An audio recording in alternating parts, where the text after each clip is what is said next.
नमस्कार दोस्तों, आज हम सुनेंगे बरुथनी एकादशी व्रत कथा।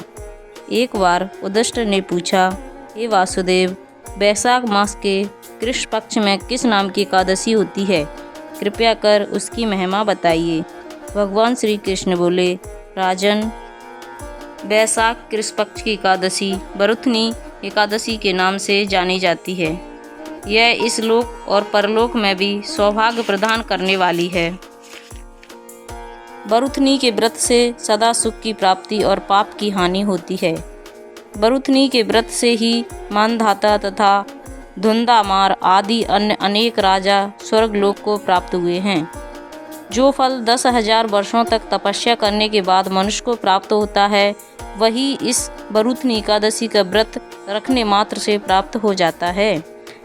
नृपश्रेष्ठ, घोड़े के दान से हाथी का दान श्रेष्ठ है। भूमि दान उससे भी बड़ा है। भूमि दान से भी अधिक महत्व तिल दान का है। तिल दान से बढ़कर स्वर्ण दान और स्वर्ण दान से बढ़कर अन्न दान है, क्योंकि देवता, पितर तथा मनुष्यों को अन्न से ही तृप्ति होती है। विद्वान पुरुषों ने कन्यादान को भी इस दान के ही समान बताया है। कन्यादान के तुल्य ही गाय का दान है। यह साक्षात भगवान का कथन है। इन सब दोनों से भी बड़ा विद्या दान है। मनुष्य बरुथनी एकादशी का व्रत करके विद्या दान का भी फल प्राप्त कर लेते हैं। जो लोग पाप से मोहित होकर कन्या के धन से जीविका चलाते हैं, वे पुण्य का क्षय होने पर यतनम नरक में जाते हैं। अतः सर्वदा प्रयत्न करके कन्या के धन से बचना चाहिए। उसे अपने काम में नहीं लाना चाहिए। जो अपनी शक्ति के अनुसार अपनी कन्या को आभूषणों से विभूषित करके पवित्र भाव से कन्या का दान करता है, उसके पुण्य की संख्या बताने में चित्रगुप्त भी असमर्थ हैं। बरुथनी एकादशी करके भी मनुष्य उसी के समान फल प्राप्त करता है।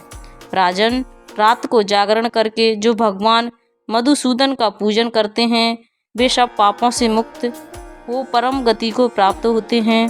इसलिए पाप भीरु मनुष्यों को पूर्ण प्रयत्न करके इस एकादशी का व्रत करना चाहिए। यमराज से डरने वाला मनुष्य अवश्य बरुथनी एकादशी का व्रत करे।